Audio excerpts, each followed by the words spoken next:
बिस्मिल्लाहिर्रहमानिर्रहीम अस्सलाम वालेकुम। आप पाकिस्तान डेली न्यूज़ देख रहे हो। मेरा नाम है अब्दुल रहमान नाज़िन। आज 13 मई है। एहतजाज कैसे होता है, आज़ाद कश्मीर के लोग जो हैं उनसे पूछा जाए। आज उन्होंने अपने तमाम मुतालबात पूरे करवा लिए। अवामी एक्शन कमेटी ने जी आज जो सुबह ऐलान किया और पिछले 3-4 दिन से जो रिपोर्टें आ रही थी, जो डिटेल्स थी, वो हम आपके सामने रखते आए हैं कि उनके बड़े जायज़ से मुतालबात थे, जो कि पूरा 1 साल से उनको जो है लारा लगाया जा रहा था। और शायद ये मामलात इतने ख़राब ना होते और एहतजाज तक की बात रहती, लेकिन जो एसी साहब थे उन्होंने जो हरकतें की और फिर जो शेलिंग की और उसकी वजह से जो बच्चियाँ जो स्कूल में जो सारा वाक़या हुआ और फिर एक बच्ची जो है वो शहीद भी हुई। उसके बाद ये सारे मामला जो हैं वो इस नहज के ऊपर आए और फिर शदीद जो है वो दंगा मुश्ती हुई। और उसके बाद फिर जो है जितने भी आज़ाद कश्मीर के लोग हैं उन्होंने एहतजाज किया और फिर उनके सामने जो भी आया, वो पुलिस थी या जो भी थे, उन्होंने उनकी जो है शदीद धुलाई की। तो आज सुबह-सुबह जो ऐलान किया गया जी, और फिर उसके बाद तमाम जो आज़ाद कश्मीर की क़यादत है, वज़ीर-ए-आज़म समेत जी, कल तक तो ये किया जा रहा था ऐलान कि नहीं जी हम बात करेंगे, ऐसे मुतालबात पूरे नहीं होते, ऐसे कैसे मुतालबात पूरे हो जाते हैं। तो आज सुबह जैसे आज़ाद कश्मीर के जो वज़ीर-ए-आज़म थे उन्होंने सरेंडर किया, तमाम क़यादत ने सरेंडर किया और अब जो ऐलानात किए जा रहे हैं वो भी आपके सामने रखेंगे। और इस टाइम जो सूरत-ए-हाल है आज़ाद कश्मीर की, मुज़फ़्फ़राबाद तक जो है वो जुलूस पहुँच चुके हैं और उन्होंने जो है पार्लियामेंट के सामने धरना दे दिया है। अब वो उन्होंने जो आज सुबह ऐलान किया वो भी आपके सामने रखेंगे। इसके साथ-साथ आज हमारे आर्मी चीफ जो है उन्होंने जीएचक्यू में योद्धा के जो लाहिकीन हैं उनके साथ मुलाकात की है और कुछ एज़ाज़ात जो है वो बाँटे हैं। वहाँ उन्होंने बात करते हुए क्या पैगाम दिया, बड़ा शॉर्ट सा पैगाम दिया है, कोई सियासी जो है तकरीर नहीं की। ये सियासी तकरीर क्यों नहीं की गई, ये भी वजह आपके सामने रखेंगे। उमर अयूब साहब जो कि अपोजिशन लीडर हैं पीटीआई की तरफ से, उन्होंने कौमी असम्बली में जी खिताब किया और ठीक-ठाक खिताब किया है। उन्होंने जो कुछ पॉइंट्स सामने रखे हैं वो भी आपके सामने रखेंगे। इससे पहले अगर आप लोगों ने चैनल को सब्सक्राइब नहीं किया तो रेड बटन को प्रेस कर लें और बेल आइकॉन को भी प्रेस कर लें ताकि लेटेस्ट अपडेट्स आप लोगों को मिलती रहें और ये जो हमारा ताल्लुक है ऐसे ही जुड़ा रहे। सबसे पहले आ जाते हैं कि जी अवामी एक्शन कमेटी ने जो आज सुबह ऐलान किया, उन्होंने कहा कि ये ऐलान सुन लें, आज अगर हम मर गए तो हमारी लाशें ना उठाना, पहले बिजली और आटे की नोटिफिकेशन लेना, फिर इस नोटिफिकेशन के साथ हमारे जनाजे पढ़ना।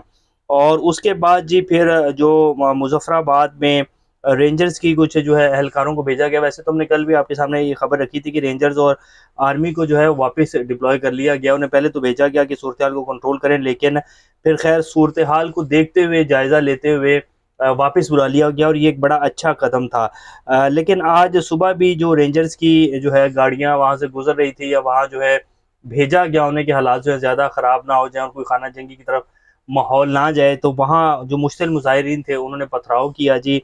और लॉन्ग मार्च जो था वो धीर कोट से मुज़फ़्फ़राबाद की तरफ उस टाइम रवाना था।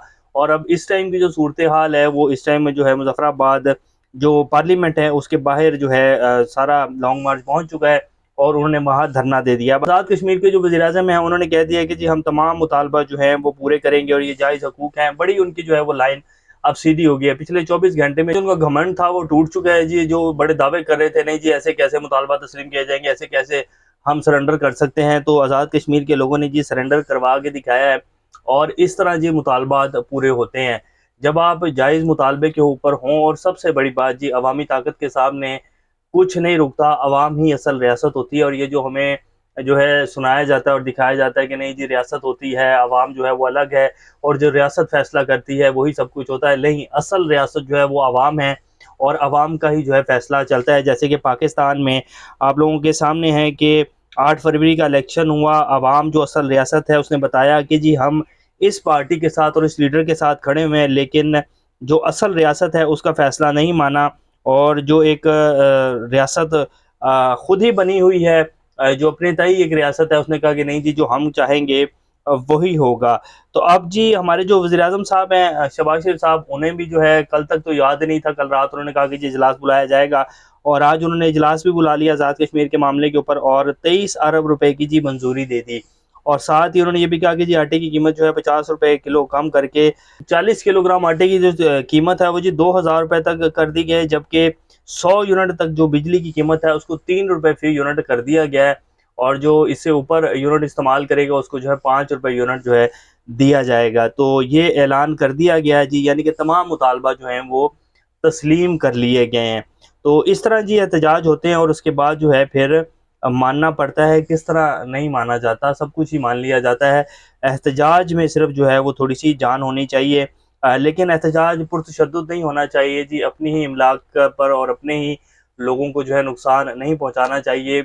अगर ये एहतजाज जो है वो बड़ा आराम से रहता और ये लॉन्ग मार्च होती और ये मुतालबा तस्लीम कर लिए जाते, पहले ही तस्लीम कर लिए जाते, रियासत भी अगर यहाँ तक ना लेके आती इन लोगों को, आज़ाद कश्मीर के लोगों को, तो शायद ये सब कुछ ना होता। लेकिन रियासत ने भी जो है पहले लाठीचार्ज किया, आंसू गैस की शेलिंग की और पूरा जितना वो आगे से रेजिस्टेंस कर सकते थे उन्होंने किया। लेकिन जब देख लिया कि अब हम जो है इससे ज़्यादा नहीं जा सकते, इसके बाद जो है हमारी कमबख्ती है और कमबख्ती शुरू हो चुकी थी, तो उसके बाद जो है फिर सरेंडर किया। तो फिर क्या फ़ायदा हुआ? अगर इससे पहले ही कर देते तो ज़्यादा अच्छा रहता। और यही कुछ सूरत जो है पाकिस्तान की है। और मेरा ख्याल है कि पाकिस्तान में भी जो है सूरत में तब्दीली आने वाले दिनों में, जैसे मैं पिछले 1 डेढ़ माह से कह रहा हूँ कि आने वाले दिनों में आपको काफ़ी सारी तब्दीलियाँ नजर आएंगी। जैसे कि आज इलेक्शन कमीशन ने 77 सीटों के ऊपर जो है वो जो मखसूस नशिस्तें जो कि पीटीआई की बांटी थी पीएमएलएन पीपी में, उन सब की रुकनीत जो है मअतल कर दी है। यही इलेक्शन कमीशन एक हफ्ता पहले जो सुप्रीम कोर्ट का फैसला आया तो कह रहे थे कि नहीं जी, सुप्रीम कोर्ट ने तो ये कहा ही नहीं रुकनीत मअतल करने का, लेकिन आज क्यों कर दी? तो ये अब कुछ चीज़ें जो है दुरुस्तगी की तरफ जा रही हैं और यही हाल है, इसके अलावा कोई ऑप्शन नहीं बचा है। अब जी आज जो हमारे आर्मी चीफ हैं जी, उन्होंने आज शोहदा और गाजियों की खिदमात को शानदार खराज तहसीन पेश करते हुए कहा कि मादरे वतन के दिफा के लिए जान के नजराने से बढ़कर कोई कुर्बानी नहीं है, इसमें कोई शक नहीं है जी। आज वो GHQ में जो है वो एक तकरीब से का इनकाद किया गया जिसमें आर्मी चीफ साहब भी थे और वहाँ उन्होंने शोहदा के अहले खाना से मुलाकात की, फिर उनमें एजाज़ात जो है तकसीम किए जो कि उनके लवाहिकीन ने वसूल किए। और बस ये जी जो है वो दिया गया SPR की तरफ से रिलीज़ की गई कि जी वहाँ बस उन्होंने शोहदा के अज़म और उनकी कुर्बानियों को सराहा।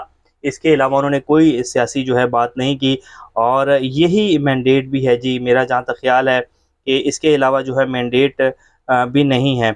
अब आ जाते हैं कि जी जो उमर अयूब साहब ने आज ही कौमी असम्बली में इजहार ख्याल की है और उसके बाद फिर लास्ट में आपके सामने रखेंगे कि जो इमरान खान साहब की मुलाकात हुई है अडयाला जेल में, उन्होंने शेर अफजल मरवत साहब के हवाले से कुछ डिटेल्स जो हैं वो जब उनसे सवाल किया गया तो उन्होंने बताई, वो भी आपके सामने रखेंगे। उमर अयूब ने कहा कि आम इंतखाबात में PTI को इमरान खान का बयानिया मिला। बानी PTI का बयानिया आज बच्चे बच्चे के दिलों की आवाज़ है। बानी PTI के बयानी को आम इंतखाबात में वोट मिले। अपोजिशन लीडर ने मजीद कहा कि DGI SPR की प्रेस कॉन्फ्रेंस को मुकम्मल तौर पर मुस्तरद करते हैं। DGI SPR की प्रेस कॉन्फ्रेंस सियासी थी। PTI रहनुमा ने कहा कि नेवी, एयरफोर्स और फौज के अफसरान हल्फ लेते हैं, वो हल्फ आपको सुनाना चाहता हूँ। पाकिस्तान में आज इजहार राय की आज़ादी बहुत कम है। इनका कहना था कि सोशल मीडिया ऐप X को बंद किया गया, मीडिया पर दबाव है, अभी मेरी तकरीर को कट करके जो है वो नशर किया जा रहा होगा। उमर अयूब ने कहा कि तमाम इदारे अपनी आईनी हदूद में काम करें तो मुल्क तरक्की करेगा। जो भी आइन को मुअत्तल या ख़त्म करेगा इस पर संगीन गद्दारी आयद होती है। 9 मई और OGD कैंप पर जुडिशल कमीशन बनना चाहिए। ओपोजिशन लीडर ने कहा कि आर्मी पब्लिक स्कूल की इंक्वायरी रिपोर्ट भी सामने आनी चाहिए। हमूदुर रहमान कमीशन, एबटाबाद कमीशन, दीगर कमीशन की रिपोर्ट्स भी सामने आनी चाहिए। उमर अयूब ने कहा कि निगरान वज़ीर-ए-आज़म ने हनीफ अब्बासी को कहा कि मजबूर ना करें वरना फॉर्म 47 का कच्चा छट्टा खोल दूंगा। जब बेनज़ीर भुट्टो को शहीद किया गया इसके बाद होने वाले पुरतशद्दुद वाक़यात में $2 अरब का नुकसान हुआ और इल्ज़ाम आज हम पर लगता है। फ्रांस में एहतजाज के दौरान $1.1 अरब का नुकसान हुआ। उन्होंने कहा कि जुडिशल कम्प्लेक्स के CCTV कैमरे गायब हो गए, ये सारे सबूत कौन उठाकर लेके जा रहा है? ये तो जुर्म है। 9 मई बहाना था, वज़ीर-ए-आज़म इमरान खान निशाना था। तो ये जी एक लंबी और धुएंधार उन्होंने आज तकरीर की है। उन्होंने कहा कि ऐसे नहीं चलेगा, मुल्क को बात करने की पड़ेगी, मैंडेट की जो है वापसी करनी पड़ेगी और हर अदारा अपनी आइनी हदूद में जाएगा तो पाकिस्तान तरक्की करेगा, वरना आप उल्टे भी लटक जाए तो पाकिस्तान जो है वो तरक्की नहीं कर पाएगा। IMF हो, मोहम्मद बिन सलमान ने भी इसीलिए पाकिस्तान का दौरा जो है वो कैंसिल किया। IMF भी यही कह रहा है कि सियासी और माशी इस्तेकाम के लिए सियासी इस्तेकाम जो है वो ज़रूरी है। तमाम पॉलिटिकल पार्टी को साथ मिलकर चलना पड़ेगा तो फिर पाकिस्तान जो है वो इस सारी सूरत हाल से निकलेगा। इमरान खान साहब ने शेर अफजल मरवत साहब के हवाले से कहा कि शेर अफजल मरवत को बारहा कहा कि पार्टी पॉलिसी को फॉलो करेंगे आप तो ठीक रहेगा, पार्टी पॉलिसी के खिलाफ बयान नहीं देने। जंग हमेशा मुखालिफों से लड़ी जाती है, ये नहीं होता कि आप अपनी ही पार्टी और अपनी जमात के ऊपर चढ़ दौड़ें, ऐसे जंगें नहीं जीती जाती हैं। फिर उन्होंने जो है पोरस के हाथी से उनको तशबीह दी जो कि अपनी ही जो है वो फौज के ऊपर चढ़ दौड़ते थे। तो उन्होंने कहा कि अगर वो पार्टी पॉलिसी के साथ चलेंगे तो अब भी वो उनके लिए जो हमारे दरवाजे खुले हैं, उनको जो है शोकस नोटिस किया है वो जवाब दें और उसके बाद जो है हमारे दरवाजे खुले हैं, लेकिन पार्टी पॉलिसी को फॉलो करना पड़ेगा। तो ये बात तो बिल्कुल ठीक है। और शेर अफजल मरवत साहब जो हैं वो उनके सितारे काफ़ी गर्दिश में थे और वो जो है समझ रहे थे कि शायद सारी PTI ही मैं हूँ और जो मैंने किया है वो पिछले 22 साल की जो पिछली PTI की मेहनत है वो सारी मेरी ये 6 माह की मेहनत के ऊपर जो है वो कम है और मेरी मेहनत जो है वो ज़्यादा है। तो ऐसे नहीं होता। अल-कादिर ट्रस्ट केस में जी सुप्रीम कोर्ट के रजिस्ट्रार ने आज तस्लीम किया, पैसे सुप्रीम कोर्ट ने के अकाउंट में आए हैं, इस पैसे को इन्वेस्ट भी किया गया, जिसके नतीजे में सुप्रीम कोर्ट ने 13 अरब रुपए मुनाफा कमाया है। एडवोकेट इंतज़ार पंजूता जो थे आज वो इस केस में जो है हाजिर हुए और इस केस की समाअत जो है 15 मई तक मुलतवी कर दी गई है। तो सुप्रीम कोर्ट के जो रजिस्ट्रार हैं वो भी इस चीज़ को तस्लीम कर रहे हैं कि जी 13 अरब रुपए भी जो हैं वो कमाए हैं हमने, इसके ऊपर मुनाफा कमाया है और केस जो है इमरान खान के ऊपर बनाया हुआ है, कोई चीज़ अभी तक हुकूमत साबित नहीं कर पाई है।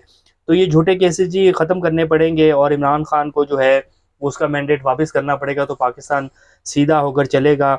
वरना जो पिछले 2 साल में किया गया, जितनी कोशिशें की आपने, कुछ भी नहीं हासिल हुआ और ना ही पाकिस्तान जो है वो ट्रैक के ऊपर आया। अभी भी ये सिर्फ मीडिया के ऊपर ही दिखाया जा रहा है कि जी पाकिस्तान ट्रैक के ऊपर आ गया, ऐसा कुछ नहीं है, सिर्फ ढोंग है जो रिचाए जा रहे हैं मीडिया के ऊपर।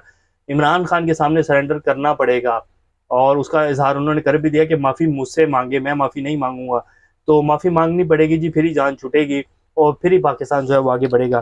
तो ये भी कि कुछ ताज़ा तरीन सूरत हाल है। नेक्स्ट अपडेट से दोबारा आप लोगों के सामने हाजिर होंगे, तब तक अपना और इस चैनल का ख्याल रखिएगा। अल्लाह हाफिज़।